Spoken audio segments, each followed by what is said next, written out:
একজন লোক 40 বছর ধরে তার দাড়ি কাটেনি, কারণ তিনি জানতেন না যে এর ভিতরে একটি দাড়ি মানব লুকিয়ে আছে। লোকটি যখন খাবার খাচ্ছিল, দাড়ি মানবটি খাবার দিকে তার একটি অংশ ছিনিয়ে নিল। এরপর লোকটি যখন তার স্ত্রীর সাথে ঘুমাচ্ছিল, তখন দাড়ি মানবটি ইচ্ছে করে তাকে বিরক্ত করতে শুরু করলো। দাড়ি মানবটি পা তুলে স্ত্রীকে মাটিতে ফেলে দিল। স্ত্রী আর সহ্য করতে পারলেন না, তিনি দ্রুত কাছে নিয়ে এলেন না সময় দাড়ি কেটে ফেলার জন্য প্রস্তুত হলেন।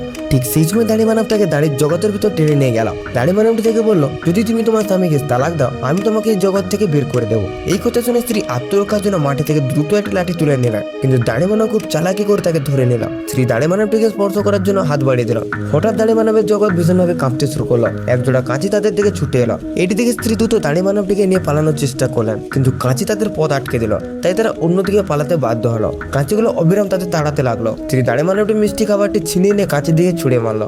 এতে কাঁচি চূর্ণ বিচ্ছিন্ন হয়ে গেল আর বিপদ এড়ালাম। কিন্তু যখন মেয়েটি দাড়ি মানবের কাছে যাচ্ছিল, তখন দাড়ি মানবটি হঠাৎ কেঁপে উঠলো এবং একজন সুদর্শন পুরুষে রূপান্তরিত হলো। ঠিক তখন অপ্রত্যাশিতভাবে তার স্বামীর হাত হঠাৎ এগিয়ে এলো আর তাকে টেনে নিয়ে গেল। বন্ধুরা, যাওয়ার আগে ভিডিওটিকে লাইক করে চ্যানেলটিকে সাবস্ক্রাইব করে দাও।